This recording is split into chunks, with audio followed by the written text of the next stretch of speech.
الحمد لله الذي لم يزل ولا يزال حيا قيوما سميعا بصيرا ونذيرا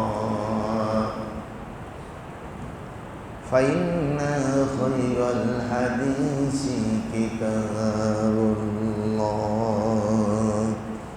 وخير الهدي هدي محمد صلى الله عليه وسلم وشر الأمور محدثاتها وكل محدثة بدعة وكل بدعة ضلالة وكل ضلالة في النار أما بعد فقد قال الله تعالى في كلامه المجيد وفرقانه الحميد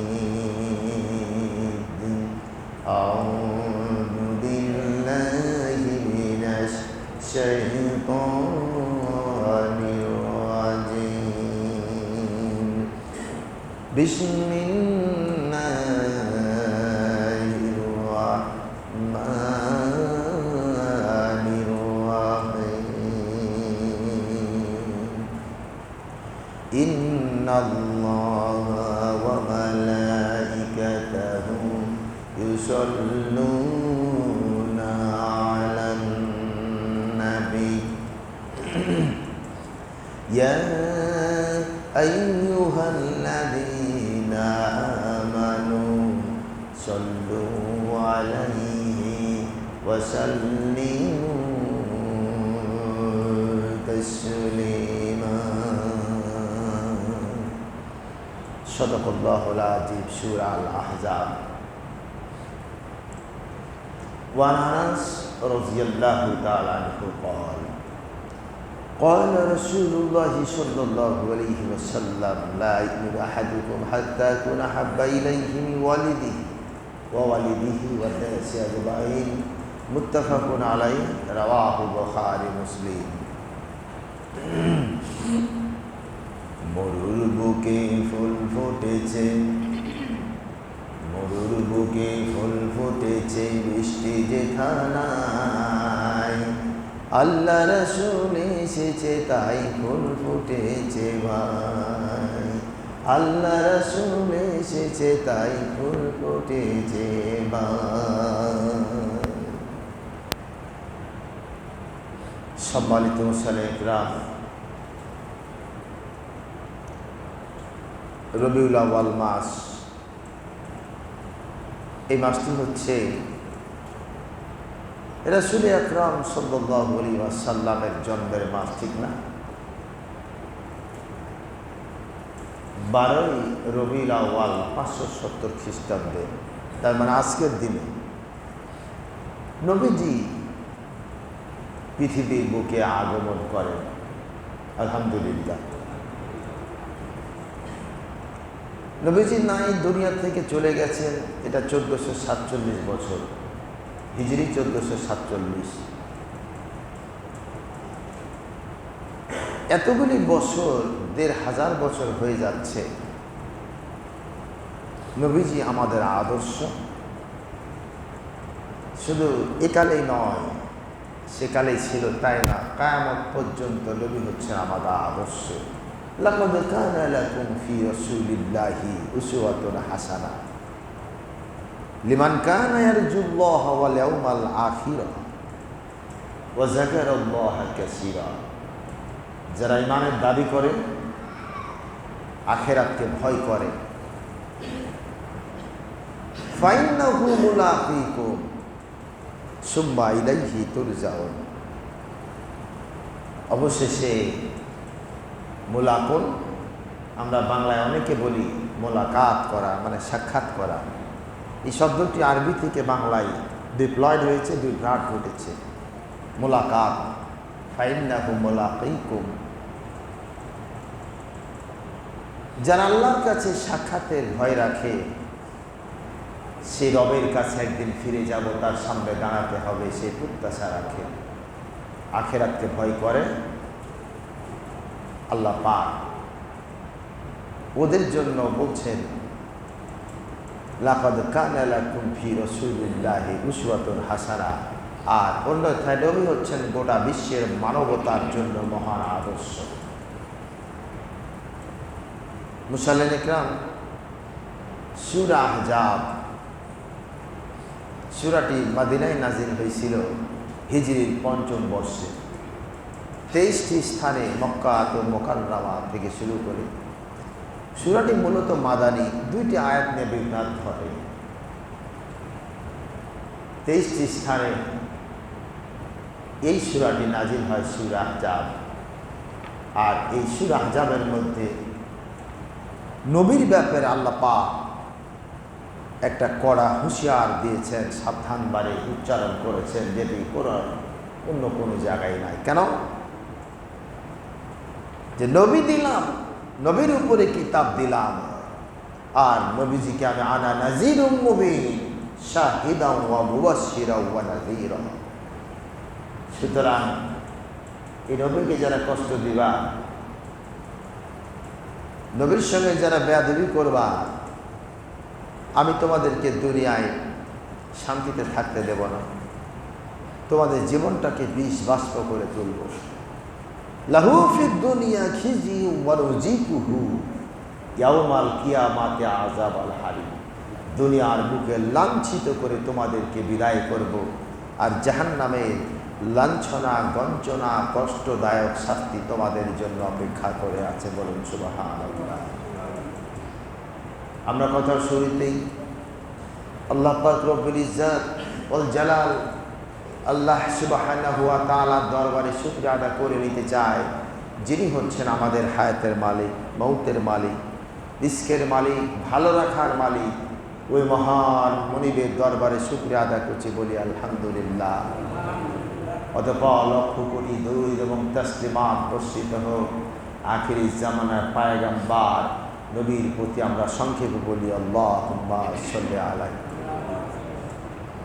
মুসল্লিন ইকরাম, দিন চলে যায়, রাত আসে, রাত চলে যাচ্ছে, আবার সূর্য পূর্ব দিগন্তে রক্তিম আভা উদ্ভাসিত করে পৃথিবীর বুকে আলো ছড়াচ্ছে। পৃথিবীর মানুষগুলি ব্যতিব্যস্ত, কত ব্যস্ত! জুমার দিনে আজান কানে যায় না, মসজিদগুলি ভর্তি হয় না, সময়ের অপেক্ষক ব্যাপার। অথচ কি আশ্চর্য ব্যাপার! একবার ভেবে দেখুন তো, কদিন পর আপনি যখন মরে যাবেন, এই মসজিদ থেকে এলান করা হবে একটি মৃত সংবাদ, ইন্না লিল্লাহি ওয়া ইন্না ইলাইহি রাজিউন। এই ঘোষণার সঙ্গে সঙ্গে প্রথম যে জিনিসটি হবে, এই পৃথিবীর থেকে আপনার নামটা কাটিয়ে দেওয়া হবে। সুবহানাল্লাহ। দুনিয়ার থেকে আপনার নামটাকে মুছে দেওয়া হবে। সংবাদ পাওয়ার পরেই আপনার নিকটাত্মীয় আসবে, কান্না করবার, বলবে কলিমুদ্দিনের লাশটা কই রে। সেই দিন বলবে না যে কলিমুদ্দিন কই, বলবে শরীফুদ্দিন কলিমুদ্দিনের লাশটা কই। সুবহানাল্লাহ। মরণ থেকে পালাও তুমি, মরণ তোমায় লইবে ঘিরি। যদিও তুমি পালাও সেথায় আকাশেতে লাগিয়ে সিঁড়ি। সুবহানাল্লাহ। সাউফি শাকুরতিন ইয়াতি বিহাল্লাহ। শিলাখণ্ডের মধ্যেও যদি তুমি লুকায় থাকো, সূরা লোকমানে আল্লাহ বলছে ইয়াতি বিহাল্লাহ, এরপর তোমাকে ওখান থেকে টেনে বের করা হবে, উপায় নাই। ফাইন্নাহু মুলাকীহু সুম্মা ইলাইহি তুরজাউন। সুতরাং মরার সঙ্গে সঙ্গে প্রথমে আপনার নামটা দুনিয়া থেকে মুছে যাবে। দু একদিন মানুষ বলবে, যদি ভালো হয় কয় লোকটা নেক বন্ধ আছিল, আর যদি ডিস্টার্ব থাকে কয় একটা বদমাইশ মারা গেছে, শান্তি পাইলাম। দুই রকমই আছে। সুতরাং মরতেই যখন হবে, আবার কবরে নামার সময় বিসমিল্লাহ ওয়া আলা মিল্লাতি রাসূলিল্লাহ বলে যখন দিতেই হবে, নবীর বিরোধিতা, রাসূলের বিরোধিতা করে করবেন কি? হাদিসের ব্যাখ্যায় আল্লাহ পাক হচ্ছেন আমাদের রব্বুল আলামিন।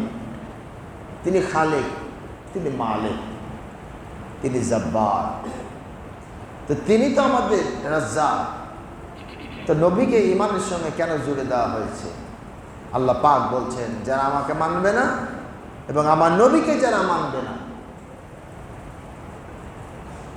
এখানে আল্লাহর সঙ্গে সঙ্গে নবীকে আল্লাহ পাক জুড়ে দিয়েছেন। একটা 50টারও অধিক আয়াত আছে। আল্লাহর আনুগত্য করো, আতিউল্লাহ ওয়া আতিউর রাসূল, আমার আনুগত্য, রাসূলের আনুগত্য। কেন? নবীজি ১৫০০ বছর হলো চলে গেলেন দুনিয়ার থেকে, আল্লাহ বলতেছেন তোমরা রাসূলের আনুগত্য করবা। তো যার আনুগত্য করব সেটা সঠিক হতে হবে কিনা কোন? তার মানে নবীকে আল্লাহ পাক সঠিক ইউহা ইলাইহা, তিনি যেটা বলেছেন শরীয়তের ব্যাপারে, অবশ্যই অফকোর্স এটা আল্লাহর আদেশ, এটা আল্লাহর আদেশ বই কি নবীজি কিছুই বলেন না। সুবহানাল্লাহ। এটা সিরাতের মাস। সূরা আহজাব থেকে গত জুমায় নবীর জিন্দেগি বলতে গিয়ে কিছুটা আলোকপাত করছিলাম।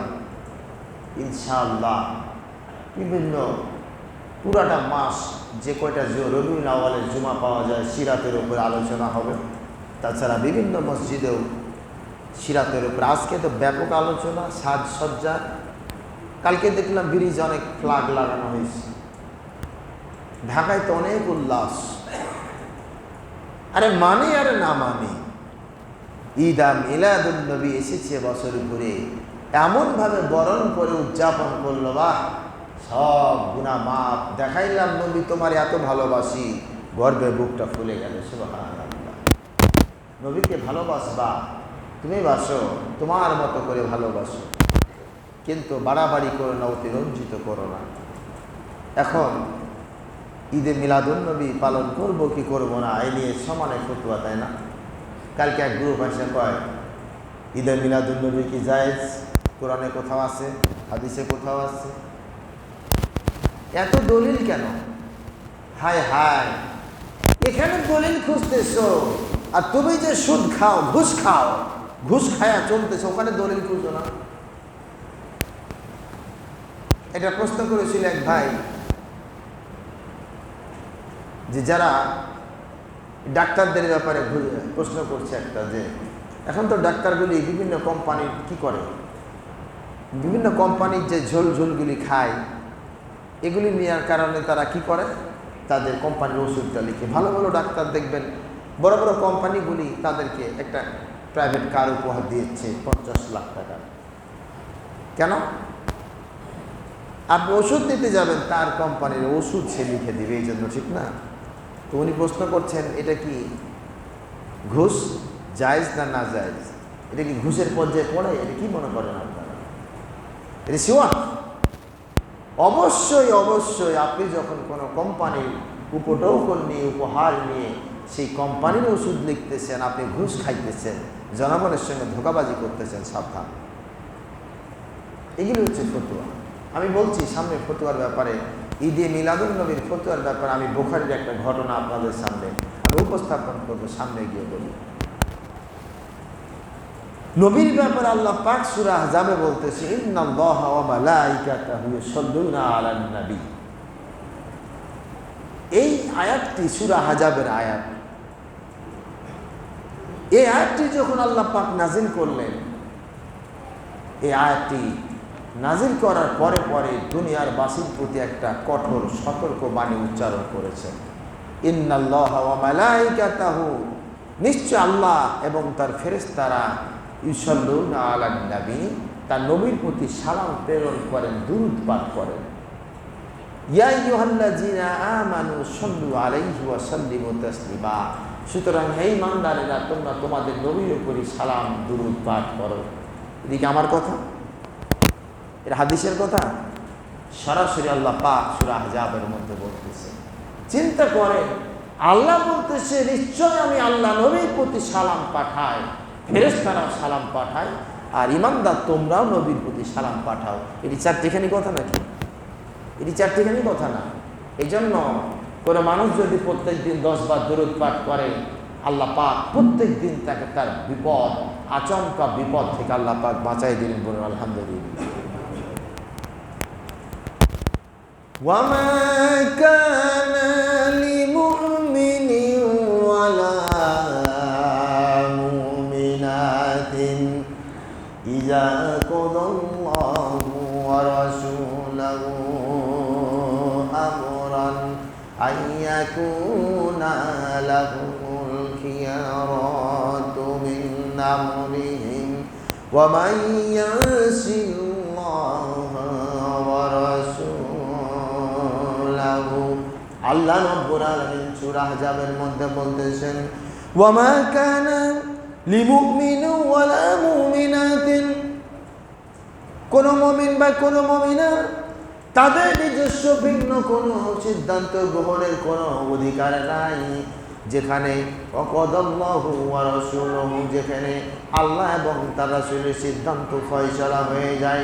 আল্লাহ রাব্বুল আলামিন এই আয়াত আল্লাহর কথা বলে তার রাসূলকে জুড়ে দিলেন, যেখানে আমি আল্লাহ আর আমার রাসূলের সিদ্ধান্ত হয়ে যায়। এরপর যারা আমি আল্লাহ এবং আমার রাসূলের সিদ্ধান্তকে উপেক্ষা করে যারা নিজের সিদ্ধান্ত না, যারা নিজের মতকে গ্রহণ করে নিল, আল্লাহ পাক বলতেছেন তারা প্রকাশ্য গুমরাহির মধ্যে পতিত হয়ে গেল। দলিলুন শাহিহাত কোরআনুল কারীম, কোরআন দলিল দিচ্ছে আমি আল্লাহ আমার নির্দেশ আর রাসূলের বক্তব্য সব সময় তোমাদের জন্য ফরজ। কথায় কথায় কি দলিল তুমি খুঁজতেছ? নবীর মুহাব্বত তোমার অন্তরে পয়দা হতে হবে, তোমার জীবনের চাইতে নবীজিকে বেশি ভালোবাসতে হবে যদি ঈমানদার হতে চাও, যদি মুমিন হতে চাও। দলিল বুখারীর মধ্যে চলে যায়, হাদিসটি মুসলিমের মধ্যে কোট করা হয়েছে, আনাস থেকে এসেছে, লা ইউমিনু আহাদুকুম হাত্তা আকুনা হাব্বা ইলাইহি বিওয়ালিদিহি ওয়া ওয়ালিদিহি ওয়ান নাস আজমাইন। প্রায় বলি তোমরা ততক্ষণ পর্যন্ত পূর্ণ মুমিন হতে পারবা না যতক্ষণ পর্যন্ত না তোমার জীবন, পরিবার, পরিজন, তোমার সব কিছুর চাইতে তোমার অন্তরে নবীর মহব্বত বেশি না হবে। হাজা হাদিসুন সহিহ রাওয়াহু বুখারী মুসলিম। এগুলি বানানো কোনো কথা না, ফাইজলামের কথা না। কেন? নবীজি তো চলে গেছেন দুনিয়ার থেকে, তখন ছিল মধ্যযুগীয় প্রথা ব্যবস্থা, বিজ্ঞানের আবিষ্কারগুলি তখনও হয় নাই, আধুনিক উন্নত রাষ্ট্র ব্যবস্থাগুলি তখনও হয় নাই। অথচ এ আয়াত আল্লাহ পাক হাদিসটি নবীজি কেন বর্ণনা করে গেলেন? তার কারণ কিয়ামত পর্যন্ত পৃথিবীর বুকে শতাব্দীর মধ্যে কোনো কোনো মহানায়কের আগমন ঘটবে পৃথিবীর বুকে, কিন্তু পৃথিবীর বুকে যে মহানায়কগুলি আসুক না কেন তারা তোমার আদর্শ হবে না, আদর্শ হবে নবী মুহাম্মদ সাল্লাল্লাহু আলাইহি সাল্লাম। আর এরা হচ্ছে খিলাফত, প্রতিনিধিত্ব করবে, এরা প্রতিনিধি মাত্র, কিছুই না। এজন্য ইসলামের বিধানে কোনো প্রেসিডেন্ট হয় না, কোনো সম্রাট হয় না, কোনো রাজাও হয় না, বাদশাও হয় না। ইসলামের দৃষ্টিতে হয় খলিফা, খিলাফততন্ত্র। শয়তান দিল মুলুকুল হায়াততন্ত্র, আল্লাহ পাক দিলেন খেলাফত, শয়তান বানালো রাজতন্ত্র। আল্লাহ পাক দিলেন উলুহিয়াত, তাওহীদ পন্থী, রাষ্ট্রের ভিত্তি হবে তাওহীদ। শয়তান দিল মুলুকিয়াত, রাষ্ট্র ক্ষমতা, জনগণ হচ্ছে রাষ্ট্রের মূল ক্ষমতা। তো 17 কোটি জনগণ যদি ভোট দেয় দেশে মদ হারাম, তো মদ হারাম না হালাল? হালাল হয়ে গেল, কিন্তু ইসলাম কি হারাম না হালাল করবে? কোন পৃথিবীর 800 কোটি মানুষ যদি ভোট দেয়া পায় জেনা ব্যভিচার আজ থেকে জায়েজ করে দেওয়া হলো, ইসলাম কি জায়েজ করবে নাকি? গোটা পৃথিবী একদিকে গেল, লা তাবদীলা লিকালিমাতিল্লাহ, গোটা পৃথিবী একত্রিত হয়ে গেল, আল্লাহর কালামের কোনো পরিবর্তন হবে না। নবী মুহাম্মদ অন্তরে এরকম আসতে হবে নাই, এটা একটা আমাদের প্রবলেম। আসলে মুহাম্মদ কতটুকু? ফাত্তাবিউনি ইউহিব্বুকুমুল্লাহ। আল্লাহ পাকের ভালোবাসা পেতে চাও, রাসূলকে মহব্বত, এই শব্দটি ভুল। ফাত্তাবিউনি, রাসূলকে আদর্শ হিসেবে মেনে নাও, তাহলে তোমরা আল্লাহর আদর্শ, আল্লাহর ভালোবাসা পেয়ে যাবে। সুবহানাল্লাহ, কত মহব্বত! দেখুন সাহাবীরা তাদের জীবনে নবীর মহব্বত এমনভাবে করতেন, যার কারণে এই অল্প কিছু সাহাবীরা নবীজি অর্ধ পৃথিবীর বুকে ইসলামকে প্রতিষ্ঠিত করলেন, মক্কার বুকে ইসলাম প্রতিষ্ঠিত করলেন। হযরত উমর রাদিয়াল্লাহু তাআলা আনহুর আমলে অর্ধ 33 লক্ষ বর্গ কিলোমিটার ব্যাপী পৃথিবীর বুকে ইসলামের আযান উড়ে গেল।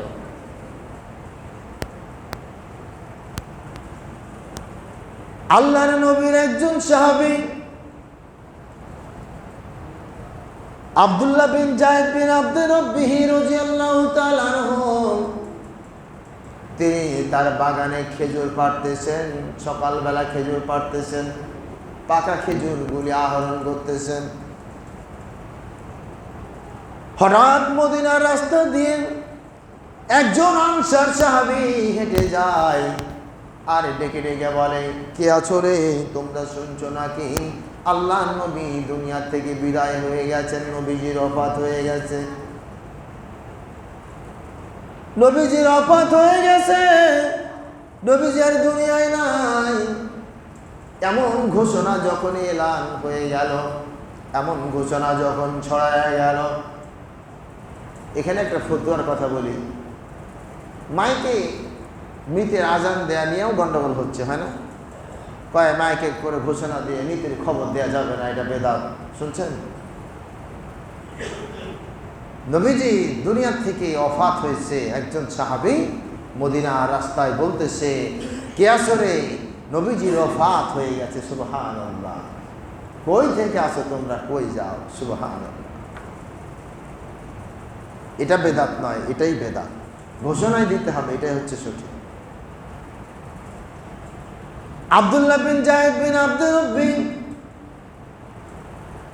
তিনি শুনলেন, কান উড়ায় শুনলেন, কে যেন বলতেছে নবীজির ওফাত হয়ে গেছে, বিদায় হয়ে গেছে। এই কথা শোনার সঙ্গে সঙ্গে জায়েদ বিন আব্দুল্লাহ বিন আব্দুর রব্বি তিনি সম্বিত হারায় দিলেন। গাছের থেকে তিনি নিচে নেমে পড়লেন, খেজুরের বস্তা মাথায় নিলেন না।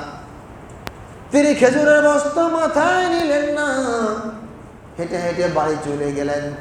তিনি দাঁড়িয়ে থাকতে পারতেছেন না। বাড়ি চলে গিয়া আব্দুল্লাহ বিন জায়েদ বিন আব্দুর রব্বি অজু করে, ঠান্ডা পানিতে অজু করে তিনি জায়নামাজের মুসল্লায় 2 রাকাত নামাজ আদা করলেন। তিনি 2 রাকাত নামাজ আদা করে দুখানা হাত আল্লাহর দরবারে উঠায় দিলেন। তিনি আল্লাহর কাছে দোয়া করলেন, রব্বুল আলামিন, তুমি দুনিয়ার বুকে আমাকে চক্ষু দিয়েছো, 2টি চক্ষু দিয়ে আমি পৃথিবী দেখি, আর প্রত্যেক দিন আমি নবীজির নাম পিছনে নামাজ আদা করি, নবীজির চেহারা দেখি, নবীজির সঙ্গে মোলাকাত করি। ও আল্লাহ, আজকে তুমি নবীজিকে দুনিয়া থেকে নিয়ে গেছো, নবীজি দুনিয়া থেকে বিদায় হয়ে গেছে। তার মানে হলো আজকের পর থেকে আমি আর এই 2 চোখ দিয়ে নবীজিকে দেখতে পারবো না, নবীজির সঙ্গে মোলাকাত করতে পারবো না, নবীজির চেহারা দেখতে পারবো না। ও আল্লাহ, যেই 2 চোখ দিয়ে আমি প্রত্যেক দিন নবীর চেহারা মোবারকের দিকে তাকায় দেখতাম, এখন থেকে এই 2 চোখ দিয়ে নবীজিকে আর দেখতে পারবো না। সুতরাং দুনিয়ার জীবনে যেই চোখ দিয়ে আমি নবীজিকে দেখতে পাবো না, ওই চোখ আমি চাই না, চোখ দুটারে তুমি অন্ধ করে দাও। সাহাবী কি দোয়া করেছে? সাহাবী কি দোয়া করলো? দোয়া তো কবুল হয়ে গেল। তার কারণ এটা সাধারণ কোনো দোয়া নয়, দোয়ায়ে মুস্তাজাব। মুস্তাজাব দাওয়া যারা, তাদের দোয়া আল্লাহ পাক কখনো ফেরত দেন না। দোয়ায়ে মুস্তাজাব, দোয়া কবুল হয়ে গেল। সেজদা থেকে তিনি মাথায় উঠে দাঁড়াইছেন, আর সঙ্গে সঙ্গে চোখ 2টি অন্ধ হয়ে গেল। وما كان محمد أبا أحد من رجالكم ولكن رسول الله وخاتم النبيين وهبت نفسها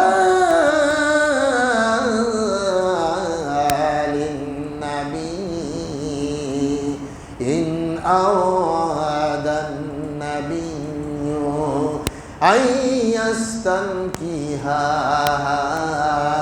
خالصة لك من دون المؤمنين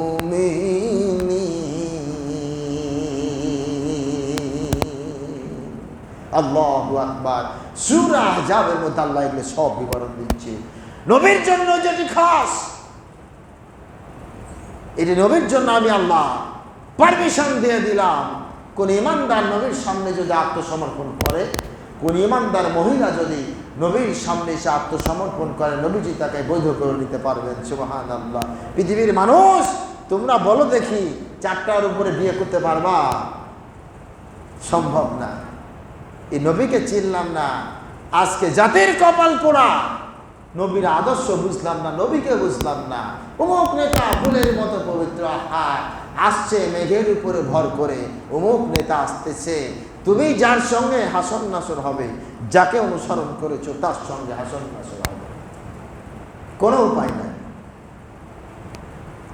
ওয়ায়াউমা নাবআসু ফি কুল্লি উম্মাতিন, ইয়াউমা নাবআসু ফি কুল্লি ইমামিন বিউনাসিন বিইমামিহি। তোমার দুনিয়া নবীকে নবীর আদর্শ বাদ দিয়ে যে নেতার অনুসরণ করেছো, সেই দিন তোমার সামনে ওই ইমামদেরকে, ওই নেতাদেরকে হাজির করে দেওয়া হবে, আর বলা হবে কিতাব ইকরা কিতাব, আজকে তুমি তোমার আমলনামা পড়ো। সেদিনকে তুমি ভাবো। সুবহানাল্লাহ। মুসাব বিন উমাইর ঘটনার বাকি অংশ। মুসাব বিন উমাইর সবগুলি ছেড়ে দিয়ে যখন নবীজির দরবারে চলে আসলেন, বালক, কেবল যুবক, এমন অবস্থার একজন সাহাবী, চেহারা শুকিয়ে কাঠ হয়ে গেছে, কয়েকদিন অনাহারে অপুষ্টিতে ভুগতেছে। মুসাব বিন উমাইর নবীজির দরবারে হাজির হয়ে গেলেন। রাত ঘনিয়ে এসেছে, এশার নামাজ পড়ে তিনি যখন হাজির হলেন, আল্লাহর নবী মুসাব বিন উমাইরকে বুকের সঙ্গে জড়ায় ধরে মাথায় হাত বুলাচ্ছেন। ভাবুন তো একবার, বিশ্ব নবী বুকে জড়ায় ধরে মাথায় হাত বুলাচ্ছেন, ওই শরীর জীবনে জাহান্নামে জ্বলবে?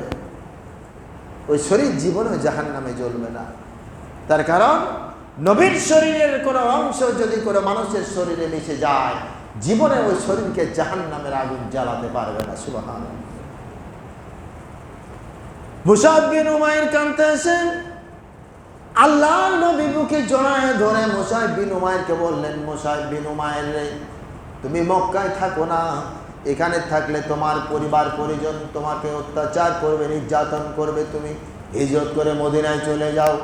মুসাব বিন উমাইর হিজরত করে, কষ্ট করে হেঁটে হেঁটে মদিনা চলে গেলেন। এরপরে মদিনায় তিনি দুঃখ দন্য অভাব অনটনের মধ্যে দিনাতিপাত করে, কখনো এক বেলা খায়, কখনো দুই বেলা, কখনো অনাহারে কাটায়। বদর যুদ্ধের মাঠের পরে যখন উহুদের যুদ্ধ সংঘটিত হয়ে গেল, মুসাব বিন উমাইর নবীর সঙ্গে উলঙ্গ তরবারে নিয়ে যুদ্ধের মাঠে যখন হাজির হয়ে গেলেন, এই পরে এক পর্যায়ে যখন মুসলমানদের সাময়িক একটা ব্যাঘাত ঘটল, পরাজয় এসে গেল, মুসাব বিন উমাইর এক হাতে একটি ঢাল, এক হাতে তরবারে নিয়ে শত্রু শিবিরের মধ্যে ঝাঁপায় পড়লেন। শত্রু শিবিরের মধ্যে প্রবল বেগে যুদ্ধ করে, কোনো মতে নবীর কাছে আসতে দেয়া যাবে না। কাফেরদের প্রতি হুঙ্কার মারে, আমি মুসাইব যতদিন বেঁচে আছি, আমার শরীরের এক বিন্দু রক্ত থাকতে তোমরা কখনো আল্লাহ নবীর কাছে যাইতে পারবা না, আক্রমণ করতে পারবা না। মুসাইব বিন উমাইর যুদ্ধ করেন, ডান হাত কেটে পড়েছে, তিনি বাম হাত দিয়ে যুদ্ধ করে, এরপরে বাম হাত কেটে পড়লো। মুসাইব বিন উমাইর শূন্য হাতে, এবার তার পা কেটে পড়েছে, দুই পা তার কেটে ফেলে দেওয়া হয়েছে, জামিনে পড়ে গেলেন। মুসাইব বিন উমাইর জামিনে পড়ে বিশ্ব নবীর দিকে তাকায় আছে। কাফেররা বিশ্ব নবীকে ঘিরে ধরে আছে, বিশ্ব নবীকে ঘিরে ধরে আক্রমণ চলতেছে। মুসাইব বিন উমাইর দূর থেকে তাকায় দেখে সাহাবীরা ছত্রভঙ্গ হয়ে গেছে। মুসাইব বিন উমাইর কান্দে কান্দে আর বলে, রে সাহাবীরা রে, তোমরা কি বুঝতে পারলা না? এখনো বুঝতে পারো নাই, দেখতে পারো নাই? নবী যদি দুনিয়ার বুকে না থাকে, তোমরা দুনিয়ায় থেকে কি করবা? তোমরা ভয় পাও না, বীর বিক্রমে ঝাঁপায় পড়ো, নবীজিকে হেফাজত করার জন্য ঝাঁপায় পড়ো। মুসাইব বিন উমাইর হাত কাটা, পাও কাটা, ছটপট করে, বিষের যন্ত্রণায় ছটপট করে। কিছুক্ষণ পরে মুসাইব বিন উমাইর তিনি যখন শহীদ হয়ে গেলেন, যুদ্ধ যখন শেষ হয়ে গেল, আল্লাহর নবী মুসাইব বিন উমাইরের চোখ দুটি তিনি হাত বুলায় দিয়া মুসাইব বিন উমাইরকে নিজ হাতে জামিনের বুকে দাফন করেছে। নবীর মহব্বত সাহাবীরা এভাবে তারা মহব্বত করেছে, সুবহানাল্লাহ। তার কারণ নবীর মহব্বত নবী যদি বুঝতেন। এই জন্য আবুল আহাব নবীজির চাচার নাম আবুল আহাব। দেখুন, নবীজির জন্মের দিন নবীজি পৃথিবীতে এসেছেন, বাবাকে দেখেন নাই, তাই না? 6 বছরে তার মাকে হারাইছেন। নবীর বাপ চাচারা 10 ভাই 6 বোন, কজন? 16 জন। মা খালারা 19 জন।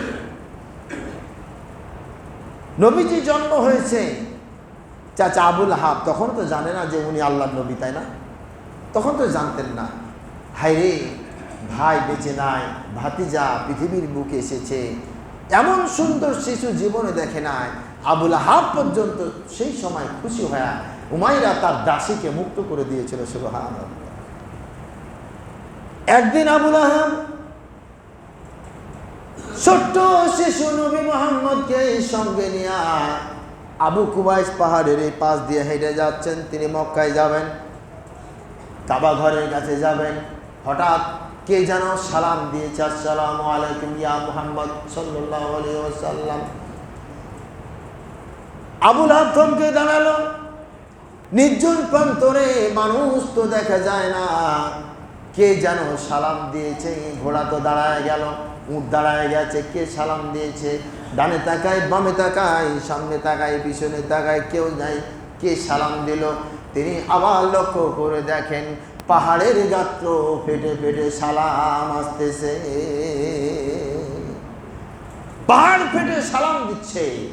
নবীরা ছোট্ট হলেও পৃথিবীর মানুষ নবীদেরকে বুঝতে পারে না, কিন্তু নবীদেরকে এই পৃথিবীর উদ্ভিদ জগৎ, প্রাণী জগৎ, পশু জগৎ, জন্তু জগৎ, জঙ্গলের পশুরা পর্যন্ত চিনে ফেলে উনি আল্লাহর নবী। ছোট্ট হলেও বুঝে ফেলে যে উনি আল্লাহর নবী। ঈসা আলাইহিস সালামকে কাফেলার সে মানুষটি যখন একটা গালে থাপ্পড় দিয়েছে, কিছুক্ষণ পরে হাত বাঁকা হয়ে থেকে গেছে, প্রচণ্ড ব্যথা। পরবর্তীতে ঈসা আলাইহিস সালাম, ইউসুফ আলাইহিস সালাম তার হাত বুলায় দিলেন, সঙ্গে সঙ্গে ব্যথা ভালো হয়ে গেল, সুবহানাল্লাহ। হালিমাতুস সাদিয়ার ঘরে শিশু মুহাম্মদ তার দুধ ভাই আব্দুল্লাহর সঙ্গে প্রত্যেকদিন মাঠে চলে যান উট দুম্বা ছাগল দুম্বা ভেড়া চড়ার জন্য। আর জঙ্গলের নেকড়েগুলি জঙ্গলের আড়াল থেকে থেকে প্রত্যেকদিন নবী মুহাম্মদ সাল্লাল্লাহু আলাইহি সাল্লামের দিকে তাকায় থাকে। আর ছোট্ট ছোট্ট বাচ্চাগুলি খেলা করে। আর ছোট্ট বাচ্চা, নেকড়ের ছোট্ট বাচ্চাগুলি বলে, মাগো উনি কে? উনার দিকে আমরা তাকায় আছি। নেকড়েরা পরিচয় করে উনি হচ্ছেন জামানার পয়গম্বর নবী মুহাম্মদ সাল্লাল্লাহু আলাইহি ওয়াসাল্লাম। নবীজির জ্বর হয়েছে। নবীজি 6 দিন জ্বরে অসুস্থ ছিলেন। এই সময় নবীজি আরেকজন মায়ের দুধ পান করেছেন, সেটা হচ্ছে রাবিয়ার দুধ পান করেছেন। তিনি হচ্ছে হালিমাতুস সাদিয়ার ছোট বোন রাবিয়া, তারও দুধ পান করেছেন, সুবহানাল্লাহ। 6 দিন নবীজি মাঠে যেতে পারেন নাই। একটা নেকড়ে দল আসলো হালিমাতুস সাদিয়ার ছাগলের দল থেকে। একটা সবচাইতে বড় ছাগল, যে ছাগলটা নিয়ে গেছে। পশু পাখিদের মধ্যে কিন্তু একটা দল থাকে, তাই না? একটা গ্রুপের মধ্যে একটা লিডার থাকে। এই যে গরুর পালগুলি দেখবেন না, একটা লিডার হেঁটে যায়। জঙ্গলের পশু, পৃথিবীর নিয়ন্ত্রণ আল্লাহ পাক এমনি করেছেন। দেখবেন গরুর পালগুলি কিংবা মহিষের পালগুলি যখন মাইগ্রেশন করে, দেখবেন যে সামনে একটা প্রথম পর্যায় থাকে, তার পিছনে 2টা, তার পিছনে গরু। এটা গ্রুপ ভাগ করা থাকে। প্রবীণ সে রাস্তা দেখে দেখে পথ নিয়ে যায়, কিছুগুলি আবার তাকে প্রোটেকশন দেওয়ার জন্য তাকে ঘিরে রাখে, সুবহানাল্লাহ। জঙ্গলে নেকড়ে এসে হালিমাতুস সাদিয়ার সবচাইতে বড় ছাগল, যেটা দলনের ছাগলটারে নিয়ে গেছে। সন্ধ্যা লগনে ছাগলের পাল যখন ফিরল, আব্দুল্লাহ বলে, মাগো একটা ছাগল তো নেকড়ে জঙ্গলের মধ্যে নিয়ে গেছে। হালিমাতুস সাদিয়ার মনে বড় কষ্ট। আহারে, আমার সবচেয়ে বড় ছাগলটি নিয়ে গেছে, যে ছাগলটি দুগ্ধ দিত, এই ছাগলটি নিয়ে গেছে, বড় কষ্ট। নবী মুহাম্মদ সাল্লাল্লাহু আলাইহি ওয়াসাল্লাম কেবল 7 বছর বয়স, 6-7 বছর বয়স। নবীজি শুনলেন এরপরে নবীজি ঘরের থেকে বের হলেন। ছোট্ট শিশু নবী মোহাম্মদ বলে, মাগো কান্দো কেন? হালিমাতুস সাদিয়া বলে, এই নেকড়ের দলেরা আমার বড় ছাগলটি নিয়ে গেছে, বড় আফসোস, বড় কষ্ট। শিশু মোহাম্মদ বলে, মাগো আমাকে দেখতে দাও, আমি জঙ্গলে যাই, আমি ছাগলটি নিয়ে আসি। কিন্তু হালিমাতুস সাদিয়া বলে, জঙ্গলের হিংস্র নেকড়েরা তোমাকেও খেয়ে ফেলবে, তোমাকে যেতে হবে না। কিন্তু নবীজি বলেন, শিশু মোহাম্মদ বলে, আমাকে যেতে দাও, বাধা দিও না, আমি যাই, আমাকে যাইতে দাও। বিশ্ব নবী শিশু মোহাম্মদ হাঁটা দিয়েছেন, মা হালিমাতুস সাদিয়া পিছন পিছন চলতেছে।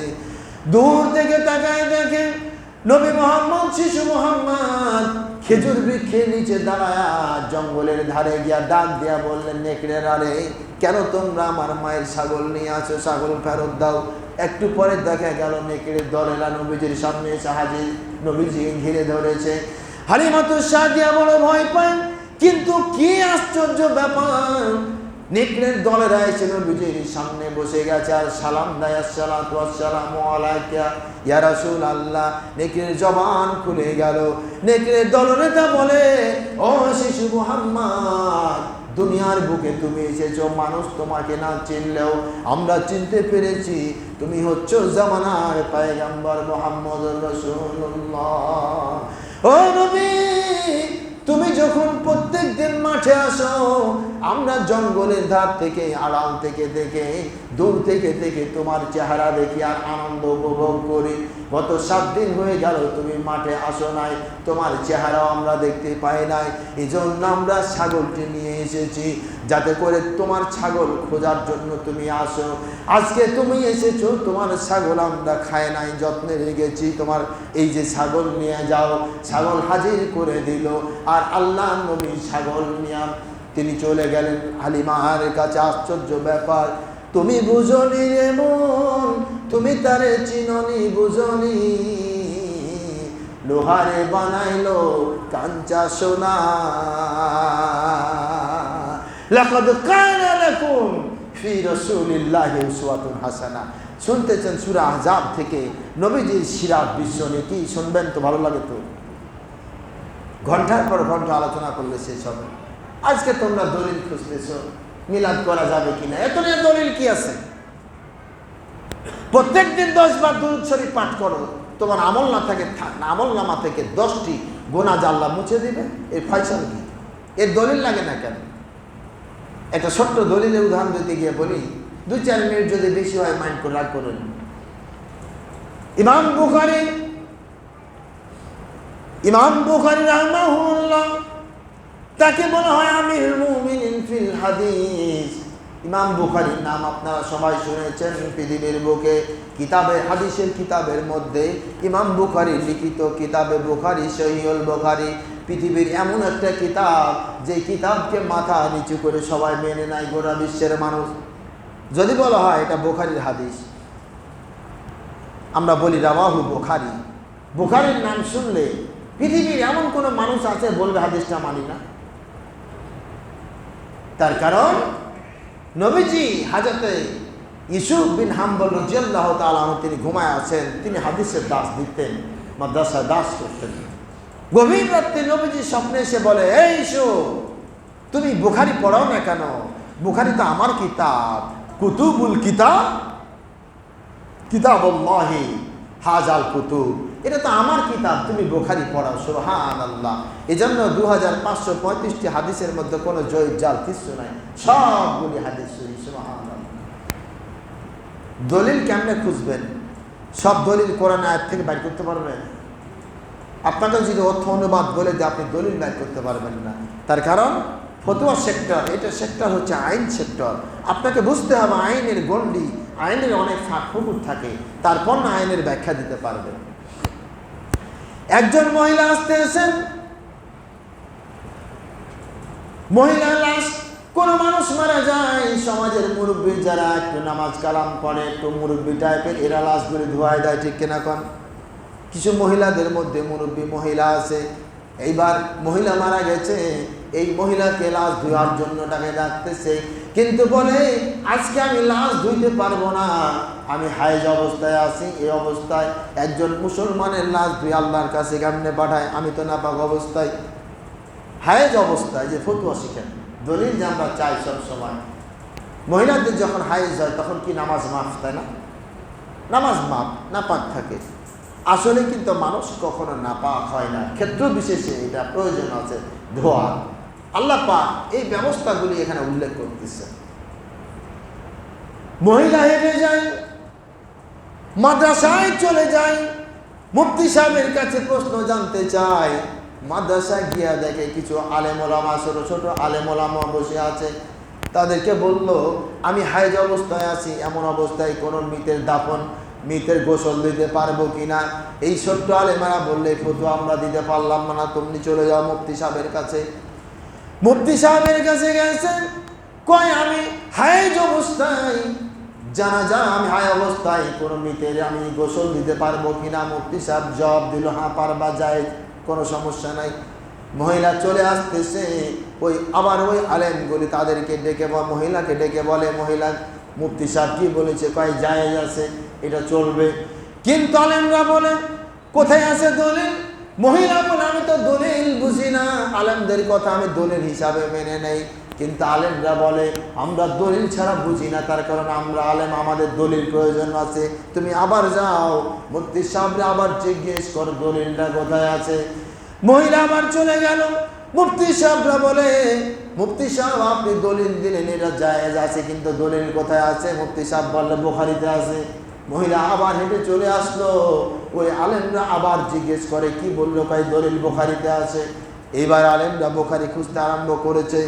একদিন, 2 দিন, 3 দিন চলে যায়, বুখারী তন্ন তন্ন করে খুঁজে, কিন্তু এই দলিল আর খুঁজে পায় না। অবশেষে গ্রুপ ভাগ হয়ে তারা মুফতি সাহেবের কাছে গিয়া বললেন, আপনি যে দলিল দিলেন বুখারীর মধ্যে আছে, আমরা তো দলিল খুঁজে পাই না। মুফতি সাহেব বললেন, ওরে সব কথা কি লিখা থাকে নাকি? কিছু কথা আছে গবেষণা করে, রিসার্চ করে বাইর করতে হয়। জামিনের বুকে অসংখ্য খনিজ সম্পদগুলি আল্লাহ দিয়েছেন, এগুলি তো বৈজ্ঞানিক আবিষ্কারের মধ্য দিয়ে টানা টানা বার করতে হয়। সব কিছুর ফতোয়াকে লেখা থাকে নাকি? কয় ইতিকাফ অধ্যায়ে চলে যাও, ইতিকাফের হাদিস, আল্লাহর নবী ইতিকাফ করতেছেন। এরপরে নবীজি মাথাটা বের করে দিলেন। হযরত আয়েশা সিদ্দিকা রাদিয়াল্লাহু তাআলা আনহুমা তিনি আসলেন, এরপরে নবীজির মাথা ধোয়ায় দিলেন, মা চিরুনি দিয়া চুল আঁচড়ায় দিলেন। অথচ ওই সময় হযরতে আয়েশা সিদ্দিকা হায়েজ অবস্থায় ছিলেন। কি বুঝলেন বলি? তিনি হায়েজ অবস্থায়, এরপরে নবীজির তিনি মাথার চুল ধুয়ে আঁচড়ায় দিলেন। এবার বলুন তো, মৃত মানুষের দাম বেশি না জীবিত মানুষের? জীবিত মানুষের দাম বেশি। তা আবার উনি কেউ নন, উনি হচ্ছেন বিশ্ব নবী। হায়েজ অবস্থায় বিশ্ব নবীর মাথা ধোয়া চুল আঁচড়াই যদি দিতে পারে, একটা মৃত মানুষের গোসল কেন দেওয়া যাবে না? এর নাম হচ্ছে ফতোয়া। এইভাবে ফতোয়াগুলিকে রিসার্চ করে ফতোয়া বের করতে হয়। প্রিয় ভাইরা, সময় শেষ হয়ে গেছে, কথার প্রসঙ্গে কথা আসতেই থাকবে। আমি আবার ইনশাআল্লাহ এই সিরাতের উপরে সামনে জুমা আল্লাহ যদি হায়াতে তৈয়বা দেয়, আমি সিরাতের উপর আলোচনা করব। আপনারা যারা মসজিদে রেগুলার আছেন, প্রায় বলি, আপনারা নামাজে আজানের এই শুক্রবারে প্রস্তুতি নেবেন। আজান হবে, আজানের আগে আগে আমি মসজিদে ঢুকে ফেরেশতাদের প্রথম কাতারে নাম লিখাবো। পারবো তো? বলুন ইনশাআল্লাহ। ইনশাআল্লাহ। আল্লাহ আমাদের কবুল করুন, আমিন। ওয়া আখির দাওয়ানা আনিল হামদুলিল্লাহি রাব্বিল আলামিন। ইন্নাল্লাহা ইয়া'মুরু বিল আদলি ওয়াল ইহসান ওয়া ইতা'i যিল কুরবা ওয়া ইয়ানহা আনিল ফাহশাই ওয়াল মুনকার